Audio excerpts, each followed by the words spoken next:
Welcome to the Isle of Man Manx Grand Prix, and boy, we can't wait to share the content that's going to be coming your way in and around the event.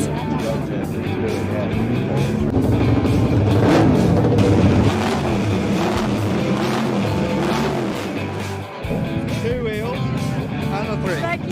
Thank you.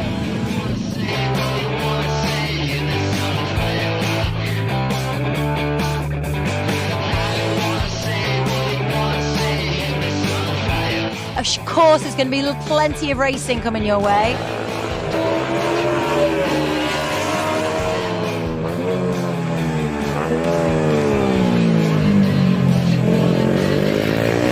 But we're going to cover as much as the people in and around that racing.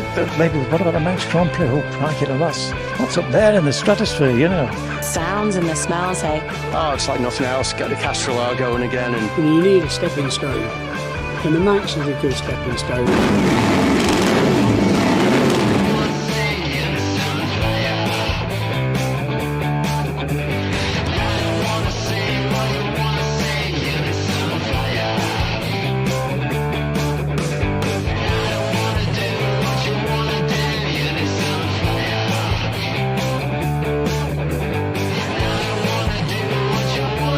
They've got legends flying over from all over the place that were made at this great event. And of course, we've got entertainment. There's all sorts going on around the island. So we're going to share as much of that as we possibly can with you.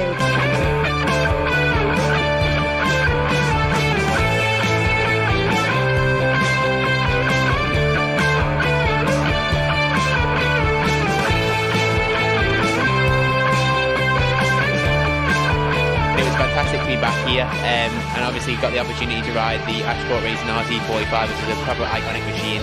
And we couldn't have picked a better lad to get on it.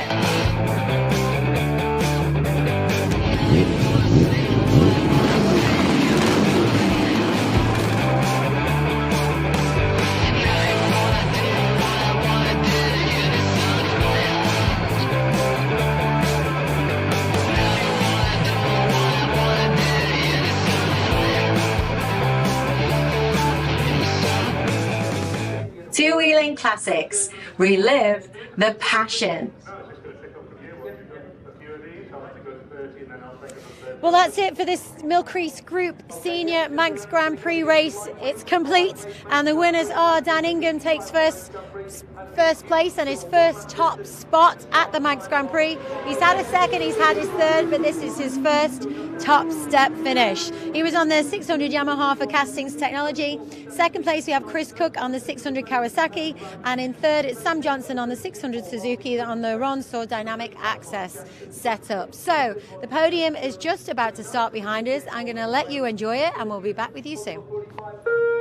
Attention paddock for those who didn't hear my last message, just to confirm, the Manx lightweight race at 17:10 will be one lap only, given the high risk of rain between 7 o'clock and 8 o'clock. That will allow us to bring the Classic Superbike race forward and get the whole schedule finished before poor weather this evening. One lap only for the Manx Grand Prix lightweight race at 17:10. Thank you, control out.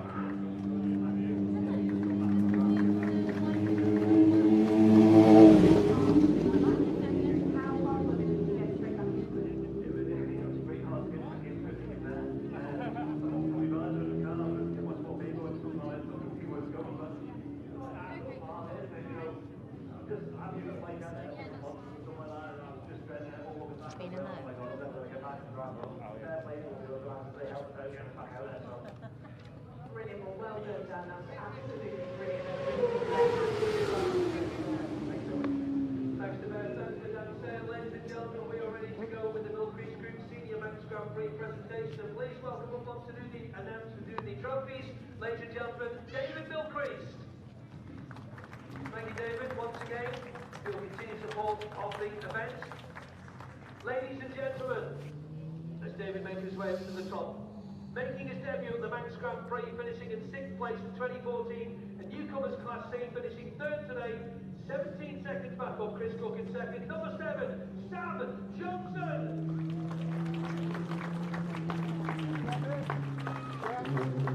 Sam makes his way up on the step for the very first time.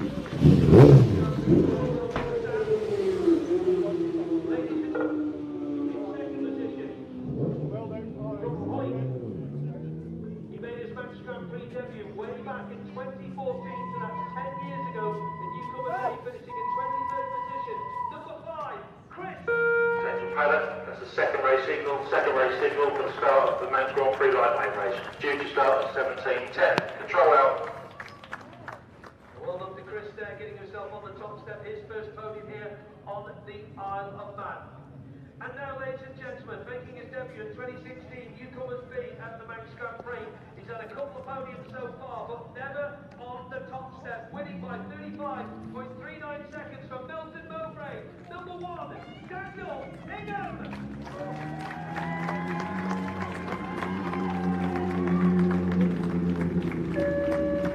Attention passengers, classic senior machines and classic junior machines may now be taken from Park Furbeck. Thank you. Gets the laurel wreath, gets the camera mounted on top of his head, and of course, getting the senior Manx Grand Prix trophy. Wow, wow, wow. This is going to be a picture for the book. I think you better put the champagne down, Dan. Get hold of that trophy. You are the winner of the senior Manx Grand Prix. Woo! Nice. All the names in the history of the Manx Grand Prix on that trophy. We'll let him get it down. And ladies and gentlemen, please be upstanding for the national anthem of the United Kingdom.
Manx Grand Prix race has been reduced to 1 lap.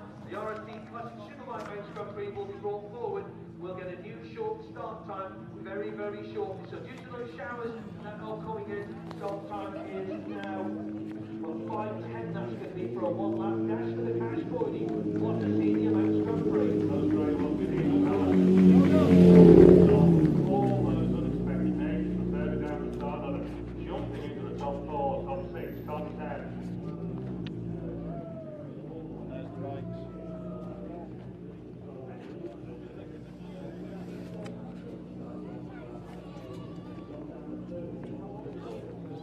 Wasn't she?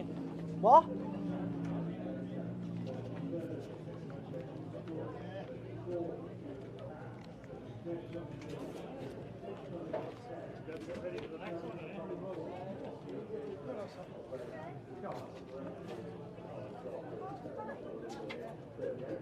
Look at the size of that trophy. Can I just stand at this wall, mate? Yeah.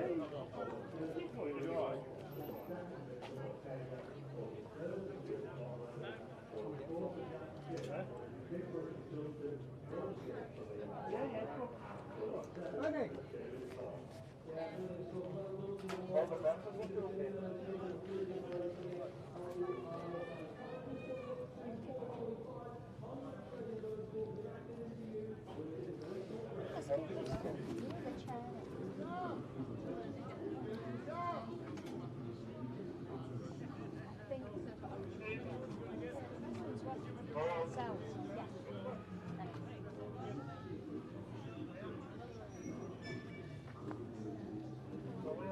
Thank you.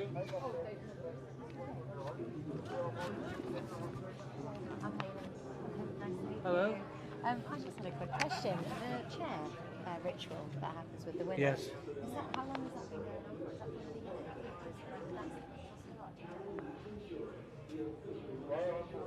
Is that I would have guessed at the beginning, but I don't honestly know. Do you want to know for tonight? I just would use it in our... Yes, well I know somebody upstairs who will know the answer. If anyone knows, he'll know. The next race in the back from you, right?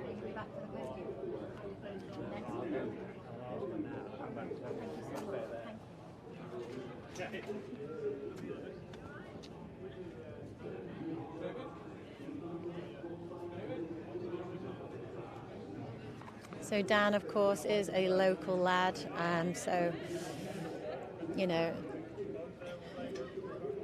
standing on that top step, achieving that result, all those years in the making, having his family around him, his friends from the Isle of Man around him, knowing these roads inside out, and finally he's standing on that top step. Well, not right now, he's sat on his bike, but look at the size of that trophy, the names that will be on that trophy for that senior Manx Grand Prix winners trophy. Thank you, mate. Cheers, mate. Thank you very much.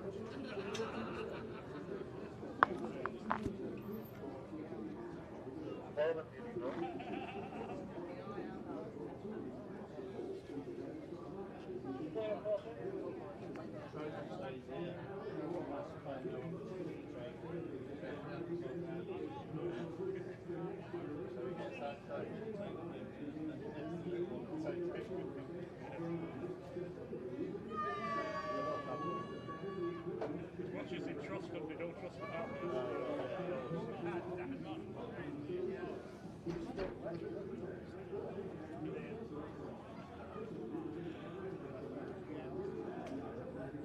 The chap I was going to ask has gone.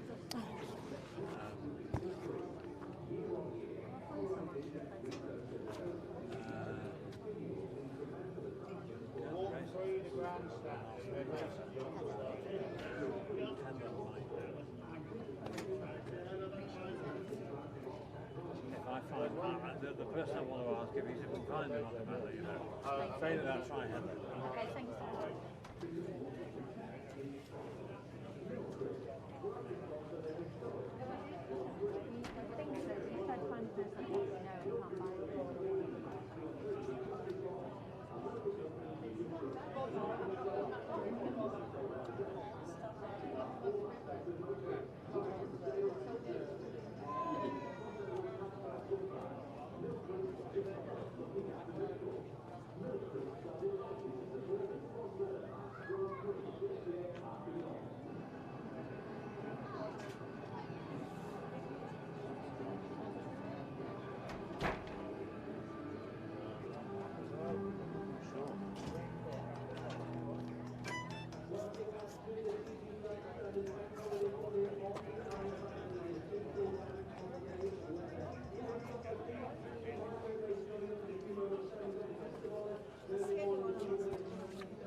So in just a moment, the riders will be heading over to the stage, and they will be joined on the stage. You're going to go to the stage? Interview. We were told we needed downstairs. Just rang me. There's quite a few people there. So Chris Keeley's up there, Chris Palmer's on the radio out there. Okay. If you're up for it. Do it, yeah. Just Yeah, cool. just 5 minutes. Just give them I'll that. just, yeah, no problem. Yeah, yeah, it's all right. Yeah, I'll no take problem. them I'll over. head over. Okay, so I'll be stepping on the stage, helping out the guys doing the interviews for 1, 2, 3. So we'll head over to the fan park, and we'll be switching microphones up, but you guys can still stay tuned.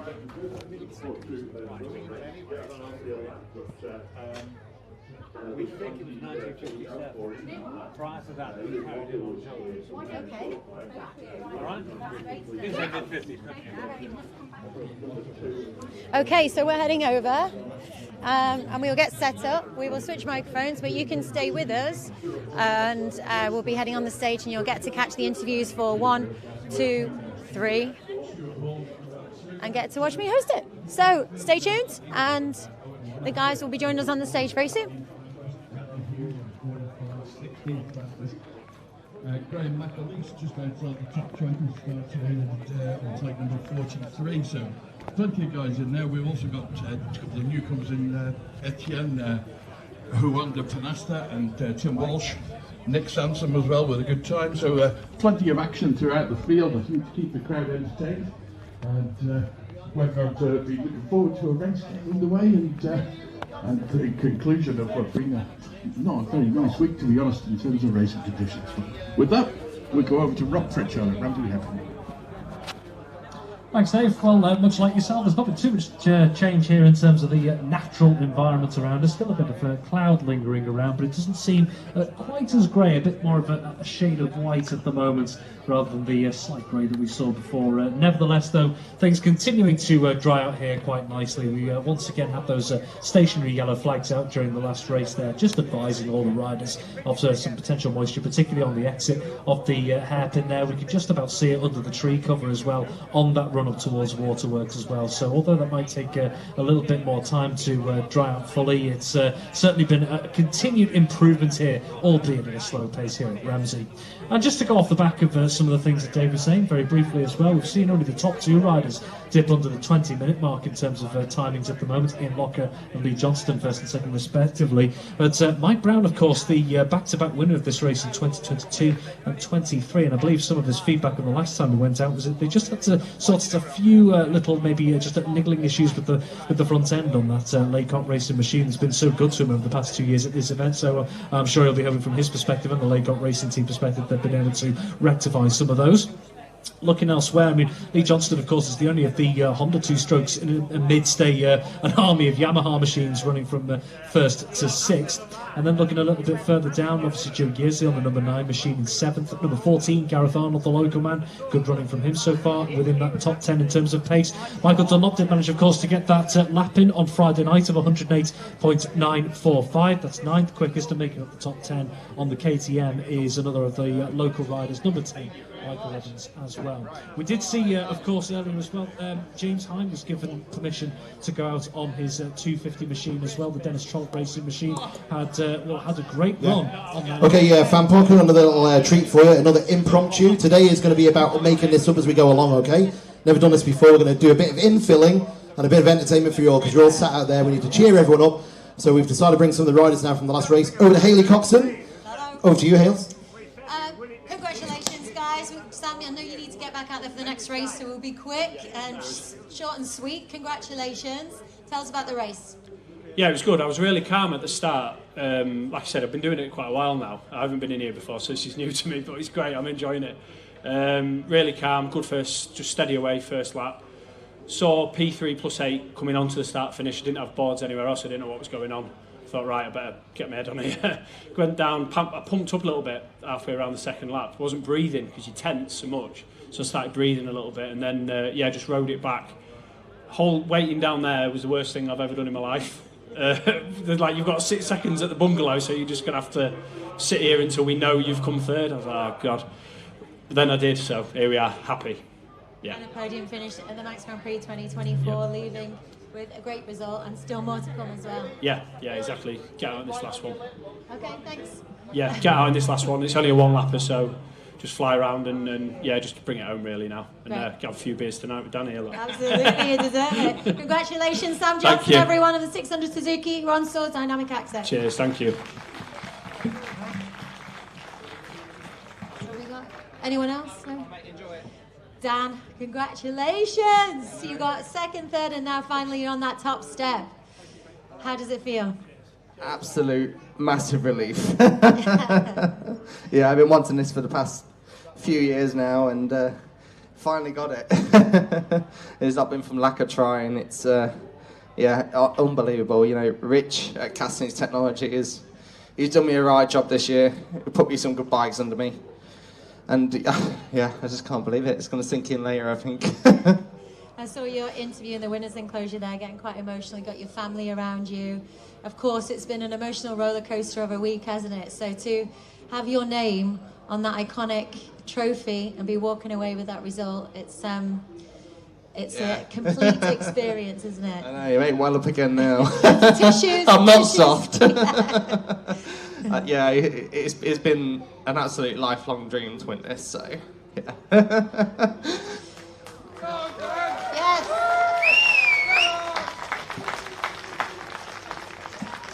So tell us about the hands. How were they when you were out there? I think because I've been so tense all day, my arms just went solid after the first lap, and I thought I'd messed it up.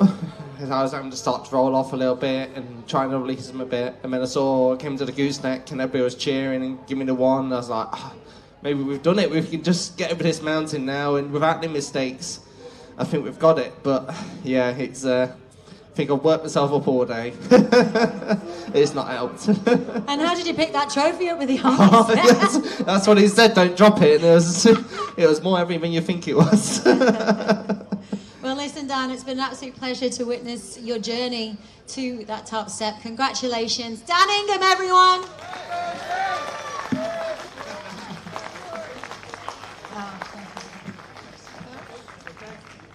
Thanks, Hayley. Take care. Thank you. A nice little surprise for everyone. Right, we'll go back to the live commentary team and see where we're up to with the next race. And Chris Palmer and I was just chatting, and he was saying that these machines can be pretty temperamental, and it has just gone that little bit colder now, which can make a bit of an issue. Yeah, you're quite lucky. You've probably got the most knowledgeable person about two-strokes. Not anything else in the world, but about two-strokes stood beside you. So yeah, if he tells you anything about these bikes, the chances are he's probably right, but we'll give him that one this time. So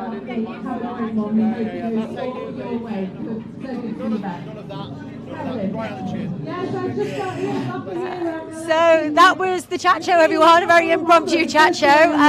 We've got the lightweight going out soon, so it's going out at 5:10, and that's been reduced to 1 lap due to the Met Office being in touch with the organisers and warning them of the weather that is coming in late this evening. They still have the Superbike race to go out, so the classic Superbike race will be going out after the lightweight. So we'll be back very soon, because we will have the 1, 2, 3 again from the lightweight, and then of course we'll be up there and covering the classic Superbike race as well. So we will have some videos for you playing, and then we'll get you involved in as much as the experience still to come for the rest of the day. So 2 more races still to go, 2 Wheeling Classics.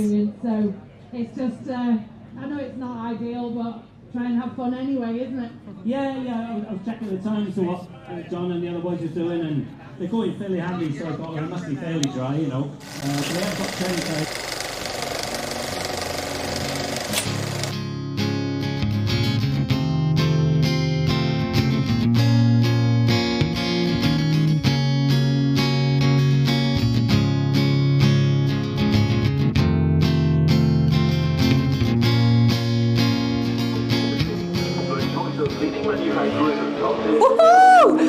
So tonight's location, we are here at the Victory Cafe up on the Snowfell Mountain on the Isle of Man mountain course. So here, as you just walk in the entrance, you see the walls of fame around me. There's quite an amazing collection here, and it's a pretty spectacular location to watch the racing from. And to be quite honest, to get stuck here for the day is pretty phenomenal. They got great pies, great cider and everything else, as well as all the classic bits and bobs that we're going to show you now that's on display. But all on the walls here, you've got different years actually. They're trying to fit everybody's signature on, but you can come in here and you can sign the walls. So you've got anyone from riders, team owners, to people that have travelled here to watch the racing, to get involved in the events, and enjoyed this fantastic space. So you got the beautiful log burner. You walk in and you can hear the sounds, the echoes of those machines that are out there tonight in tonight's session. Then you walk into the smells of the log fire. So coming in. So it's a family-run business. They've had this since 2019. But due to lockdown, they couldn't open until 2020. But it's a phenomenal building. It actually used to be Murray's Museum. So if you've been here before, you would know of that. It goes back many years, and it still exists, but in the south of the island now. And this is now a fantastic eating space, event space, spectator space. And they've got this great collection along the corridor here. So you've got the family's bikes and mopeds just along here. But look at what we've got here. The Manx Grand Prix. So this is owned by the Manx Grand Prix. And of course, during the awards evenings, the winners and best newcomers, all of that jazz, the winners will get put on this, and they will be lifted and placed on the shoulders of the guys who will then walk them through the crowds and take them to the stage. So I'm going to have a little sit on it, aren't I, before I leave? But yeah, that's an incredible piece of history right there. And we have just in here a bike getting built for one of the owners, Ben, who might be hiding in the corner there. So a local guy, Mr. Peach, who's from Peel, He's coming in on his spare time and he's helping build that bike for Ben. And how pretty cool is it? Super, super cool. Look at those tyres. What kind of bike is it, Ben? It's a Honda XR 600R 1987. Oh. Honda XR 600R 1987. Yeah. Awesome. Yeah, my childhood dream bike. Childhood dream bike. Oh. Need to learn how to ride. I love it. I've also got my original, my very first ever motorbike. Your very first ever motorbike. Check that out. Go, Ben. How cool's that, man? Oh my God. When are you going to get the seat put back on that? I don't know where it's gone. That paint job was done by me as a child. Happy days. What's with the yellow and the black? I don't know. I just thought it'd be a good idea. I think I'll weed in the tank at some point as well. Awesome. Thank you so much. I'll leave you to it. So much fun. What a fun workshop. So yeah, as you walk along the corridor here, you've got these reclaimed radiators. They're actually from the theatre in Douglas. The Gaiety Theatre is one of the old theatres, I believe, in Europe, but they've reclaimed these beautiful radiators. And as you head down here, you've got this cinema. So what would you do with a 20-seater cinema on a location like this? Of course you'd play replays of the TT and of course the Manx Grand Prix. So we've had a bunch of people in here eating, drinking, and they've all headed outside now because the sessions are just starting. But you'll see here, I have to show you. So if you've ever been to the Isle of Man in TT week, even for the Southern 100 of the Manx Grand Prix, actually anywhere else around the world, to be honest, you may have had the opportunity to see a group of stunt riders, I think I'm supposed to call them, called the Purple Helmets. Now, the Purple Helmets are from the Isle of Man. I believe they've been going for a very, very, very long time. They've just stopped last year. So they must have been going almost 30 years, I think it is. And yeah, sadly, they are no more. So what they've done is they've hung their jackets up, one of which is here for us to enjoy, on one of their bikes. Now, some of the crazy stunts they used to do are actually written on this little bit of paper, laminated paper here, is what the bike used to get used for. So, Roller Man, Supermotos, Methane Man. I'm not going to explain what Methane Man, because just look it up on YouTube. And yeah, many, many more fantastic. So it's Monster Girl. That was one of my favorites. But again, yeah, go into YouTube and have a little look. But just here, so this is a classic piece of the old scoreboards that used to be on Glencrutchery Road on the start-finish line. So the scouts used to get involved in controlling and taking care of all the timings and positionings of all the riders, and that went on throughout the history of almost the complete history of the TT. And it's recently been taken down since lockdown, and it's going to be digitally installed now. So this is the first piece that was allowed to be shown in public after they took it down. So this is an amazing piece of history, and for me, as a kid, I used to go up to that start-finish line. I'd go and sit on the bottom of this scoreboard and just watch the world go by. So it's the stories of this could talk would be pretty special. So heading down the corridor here, we've got some amazing pieces of art from Ryan Roadkill, and you've got your classic bikes here. So this space is obviously a hangout, it's a great viewpoint, but it's also a great place for people will drop their bikes in that they're trying to sell it. So you've got these classic bikes here. You've got this 1958 Norton that's on sale. Don't you just want to hear it fired up? And then you've got this Honda Black Bomber. This is a 450cc, and this is for sale as well. So they'll come here and they'll just display them as they're trying to sell them for everyone to enjoy, and hopefully passing on to somebody who will love it as much as they will. So I love this space. It's a great hub for classics, a great hub for classic enthusiasts. And I highly recommend a little visit because, yeah, like-minded people, if you love your classics, you will love this space, and you'll certainly love the classic racing that you can watch from this viewpoint. Two-wheeling. Well, I'm here with some Manx Grand Prix fans that are enjoying the Victory Cafe and the views from here. Now, the session's out, so you will see here's some of the bikes going past. And we just got chatting to these guys and hearing why they've returned, why they've come back to the Manx Grand Prix. And Keith, welcome back. You said it's your 5th time here, is it? Yeah, 5th time. and just enjoy the classic racing. It's a sort of an era that we can remember, or a lot of people do. Enjoy the two-strokes really, 250 two-strokes, and that's the era that they're particularly interested in really. Yeah. So there we are. And who in particular, is a particular bike or a rider that you're here to really sample the delights of? No, not really, just all of them. They're just amazing, I think, and to keep bikes going the age that some of them are is truly remarkable, and the speeds that they do. And you said you hadn't been back for a little while, but this year it was a must that you had to get back here. Yeah, well, this year it's such a big occasion, you've got to do it, really. Yeah. Yeah. Yep. And what are you riding yourself, Keith?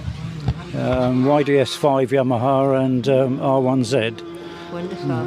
Great. And have you raced any classics yourself? Have you raced at all? No, I've done hill climbing, but Okay. yeah.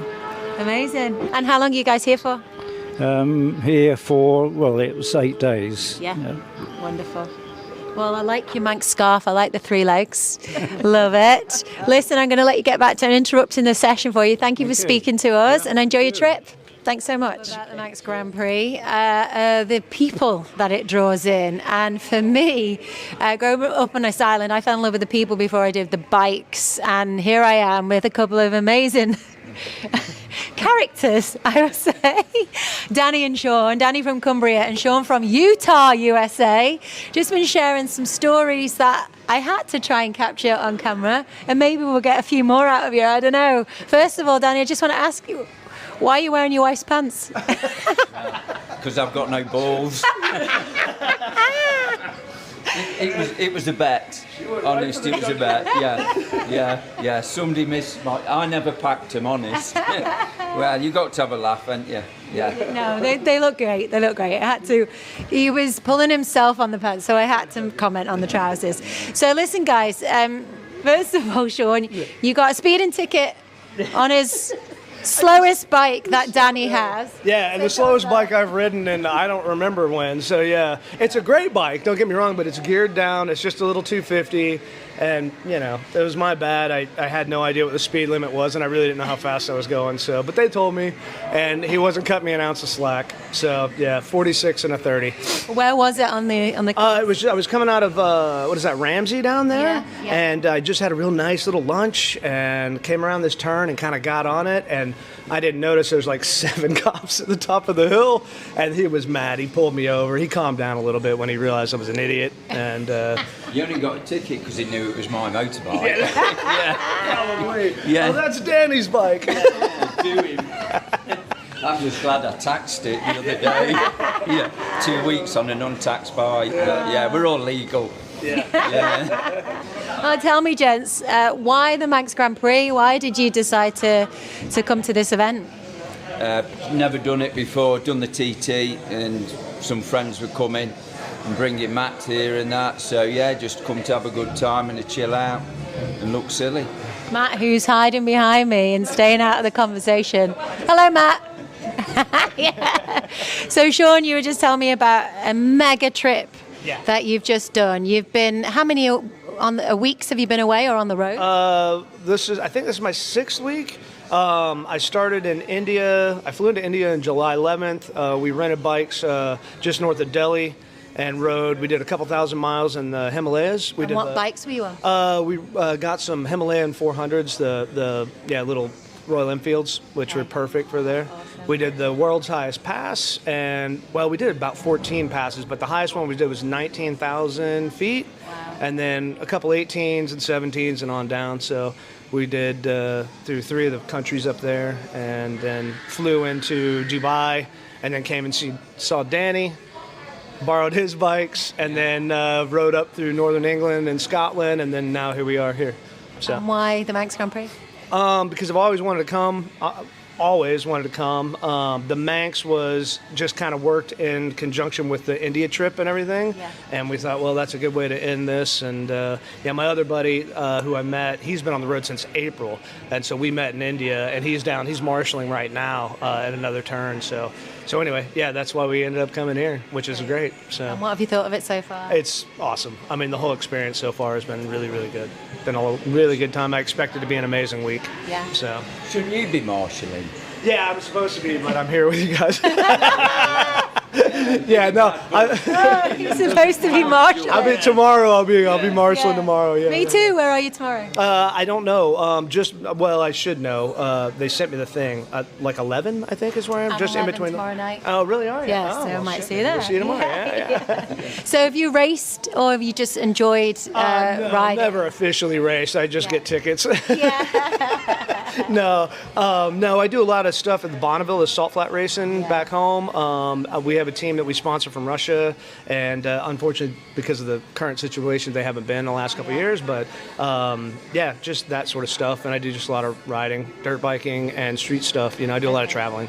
And with the Bonneville Flats, what's your involvement in that? You race, or you? Well, we had a team for the last 6 years from Russia that would come over. They would send the bikes. I've got a motorcycle shop in Utah, and then they would send the bikes there. We'd stage, and we were just part of the crew to go out and help. So we did that 5 years in a row, and then and because of that, they started racing Lake Baikal. It's a Baikal mile in Russia, and it's on ice. And so we helped for a couple years with that. Then COVID, and then the war thing has kind of killed that for us. So I'm hoping that we get back to it, but we'll see. And where's the most place that's taken your breath away or really blown you away when you've been out riding? So you've been on some adventures there. Is there any particular one that really stands out? I mean, the Himalayas in India were pretty damn impressive. Yeah, they really, really were. And then, this place is a pretty awesome place to ride. This place and Scotland and England have been really, really nice. But two totally polar opposite countries, But I would say seeing the Himalayas and riding through the Himalayas is kind of a top, for me so far. So, yeah, Great. pretty awesome. I love it. And Danny, you were saying that you run a bikers lodge of some campsite in Cumbria. Yeah, Hags Bank. So we have a couple of bike events a year. Have people come from all over the world and just enjoy chilling out and riding. Do you want to plug it? Where is it?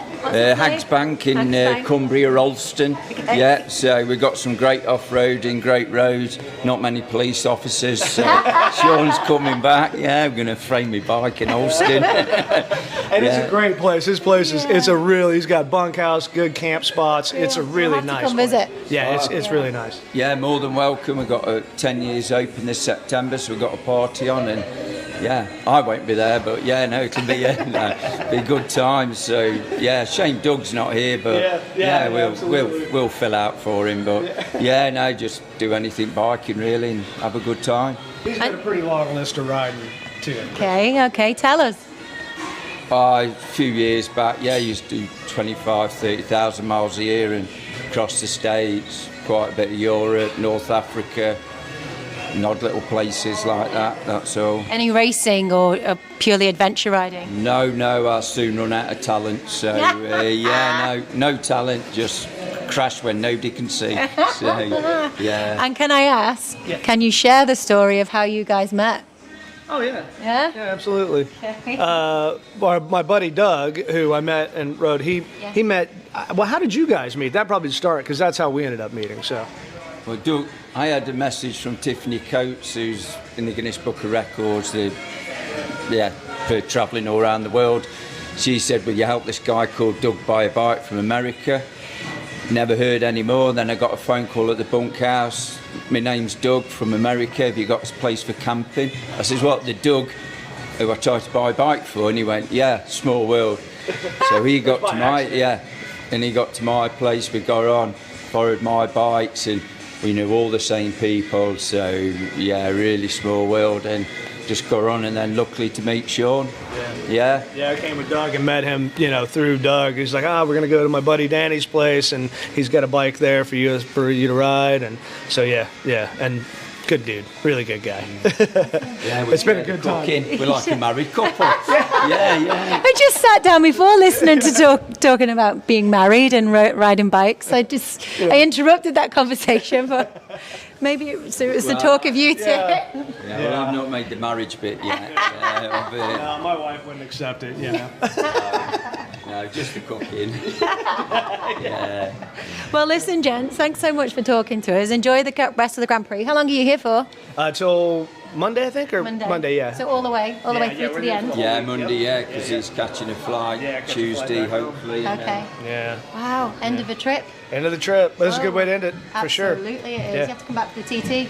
Absolutely will. Yeah. Great. I'll get him a slower bike. See if we can get a ticket on it. Yeah. I'll get you a moped or something. 31 mile an hour. I'm praying it. Sean, thank you so much. Thank you, Danny. And Matt, thank you very much. If you join me in just doing a two-wheeling Classics. Thank you so much.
Testing. Slight technical hitch there. So just to let you know, the lightweights are behind us. They're heading out in about 4 minutes' time. They've been delayed a little bit, but they are going out just for one lap this time. So it's been reduced once again due to weather conditions are coming in earlier this evening than expected, and they want to try and get that classic superbike race out. However, Next start line, 3 minutes. look who I've tracked down. So Mr. Sean Anderson, you just got top step. Congratulations. Classic senior there. How was it for you? I mean, I don't think it's really settled in yet. I mean, obviously, one lap race, a real dash for it. And when I crossed the line, I had no idea where I was going to be or how tight it was really going to be. So John came out of the blocks really strong. And then over the second half of the lap, we just seemed to be pulling. But no boards, no anything. So I had not a clue until I got down to the return road. And it's worth it now, right? Because you got your wife back at home. She's about to pop. She's about to have a baby, and you're here. So yeah, I've been pretty lucky that she stamped my card to allow me to come. So I really pushed the boat out today. So to come home with a win, I was here from a newcomer in 2010. I was second. So I've been trying for years to climb those steps up onto the podium again, and it really takes a biscuit to be able to say that we finally won one, and to be able to say that you beat John McGuinness in a fair fight around the Isle of Man. I'll take that any day. That's a little bit of a stinger for John, isn't it? But listen, so you're not going to get to do the chair tonight. So they got a tradition of that chair getting carried in through the crowd up to the stage. Unfortunately, you're going to miss it. You've got to jump on your boat. Yeah, I'm in a big rush home, and obviously I have an impending deadline, so I'm a bit gutted to not be down at the villa, get a ride in the chair up to the stage as winner. But I've already spoke to the team boss. I said, please go, take the ride, get the awards, because I mean, if it wasn't for Barbara and Peter and Hanno, Barbara and Peter come from Switzerland and Hanno comes from Germany to bring the bike over for me, especially to do this event. I mean, we definitely wouldn't be here if it wasn't for that bike and that team. They put a lot into it, and it's really paid off for them today. Great. Well, listen, congratulations. Well done. Safe journey home. I'll let you get back to this race because I know you want to see the start of it. You just joined us in doing a two-wheeling. Thanks, Sean. Congrats. So yes, there is a tradition of the chair. Every winner at the Manx Grand Prix, there is that white chair. We did film it at the Victory Cafe on one of our videos. You can go back and watch it. It was being held there on display up at the Victory Cafe on Snaefell Mountain. So there's been a tradition from the mid-50s to carry the winner through the crowd and onto the stage on that chair by the team, by the family. And before that, apparently they used to carry them through on the shoulders, which is interesting. But anyway, the lightweights are about to go. It's less than a minute now before they head out. So they've just got one lap, as I said, just one lap. Then they have the classic Superbike race coming back too, and that's just been reduced to 2 laps as well. But it's great that they're going to go racing. These boys are raring to go. We're ready for it, and we're going to join you again. We'll have the podium, and then we'll have the 1, 2, 3 interviews. We'll be on the stage again, and then we'll lead you all the way into the classic Superbike race. So for now, we're signing off, and we'll see you again very soon. Two Wheeling Classics, relive the passion.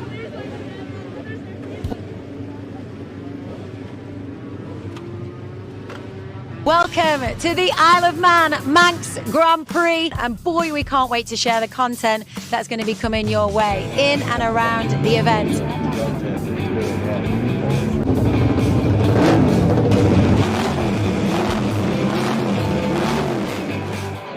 Two wheels and a 3. Thank you. Thank you.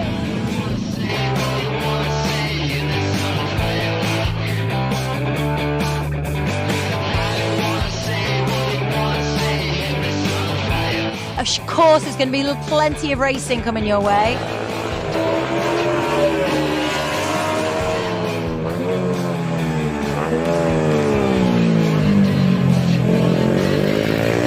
But we're going to cover as much as the people in and around that racing.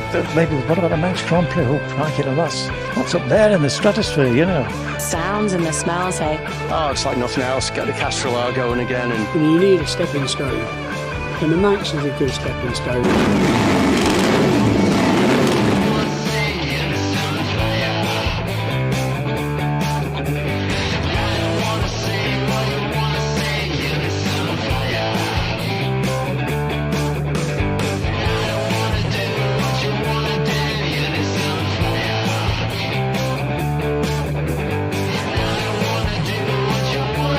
They've got legends flying over from all over the place that were made at this great event. And of course, we've got entertainment. There's all sorts going on around the island. So we're going to share as much of that as we possibly can with you.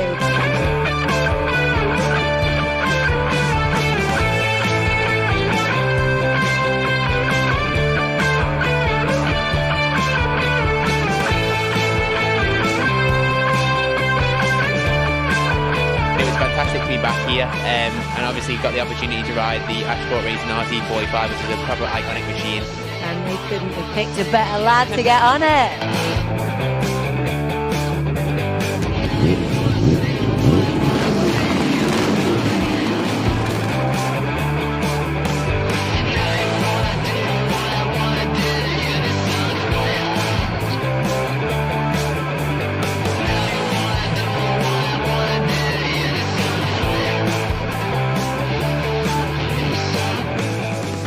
Two Wheeling Classics, relive the passion.